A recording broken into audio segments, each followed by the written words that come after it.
दोस्तों, हम सब ने केएफसी का नाम तो सुना ही होगा।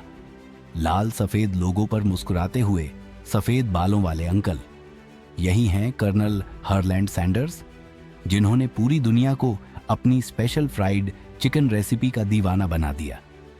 लेकिन क्या आप जानते हैं, जिस उम्र में लोग रिटायर होकर आराम करते हैं, उस उम्र में कर्नल सैंडर्स ने अपनी असली सफलता की शुरुआत की थी। आज की यह कहानी है संघर्ष, असफलताओं और कभी हार न मानने की। कर्नल सैंडर्स का जन्म 9 सितंबर 1890 को अमेरिका के इंडियाना राज्य में हुआ था। जब वे सिर्फ 6 साल के थे, उनके पिता का देहांत हो गया।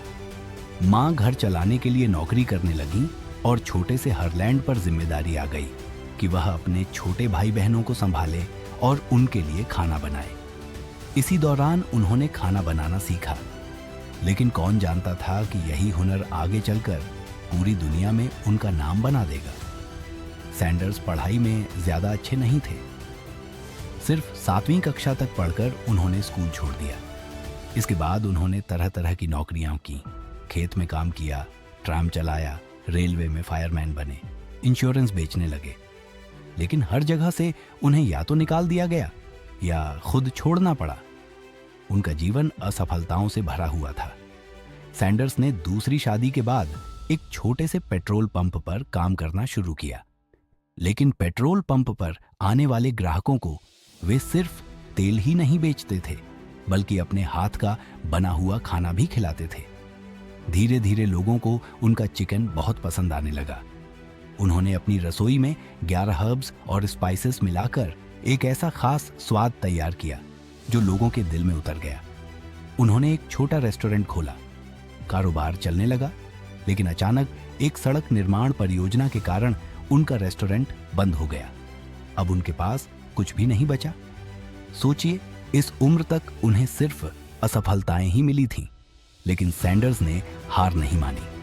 65 साल की उम्र में जब लोग रिटायरमेंट लेकर आराम करते हैं, उस समय उन्होंने अपनी रेसिपी को दुनिया तक पहुंचाने का ठान लिया।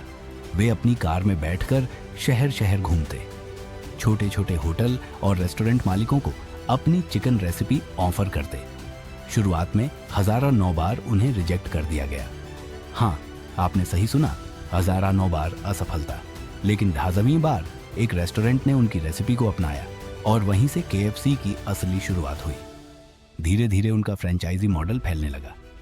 लोग उनकी रेसिपी को अपनाने लगे और केएफसी, केंटकी फ्राइड चिकन नाम से मशहूर हो गया। सन 1964 में 74 साल की उम्र में सैंडर्स ने अपनी कंपनी $2 मिलियन में बेच दी। लेकिन चेहरा और पहचान हमेशा उन्हीं की रही। आज केएफसी दुनिया भर के 145 प्लस देशों में मौजूद है। कर्नल सैंडर्स की कहानी हमें सिखाती है, सपने पूरे करने की कोई उम्र नहीं होती। असफलता अंत नहीं है, बल्कि सीख है। हुनर और जुनून कभी बेकार नहीं जाते। 1000 बार रिजेक्ट होने के बाद भी हार न मानो। बस एक बार की सफलता आपकी जिंदगी बदल देती है। दोस्तों, जब भी लगे कि जिंदगी में देर हो गई है या अब कुछ नया नहीं किया जा सकता, तो कर्नल सैंडर्स की कहानी याद करना। उन्होंने 65 की उम्र में वो काम किया जिससे पूरी दुनिया उन्हें जानती है। इसलिए याद रखो, सपनों की कोई एक्सपायरी डेट नहीं होती। अगर आपको यह कहानी पसंद आई हो तो लाइक, शेयर और सब्सक्राइब जरूर करें। सुनते रहिए सुनो सागा, कहानियां जो दिल को छू जाएं।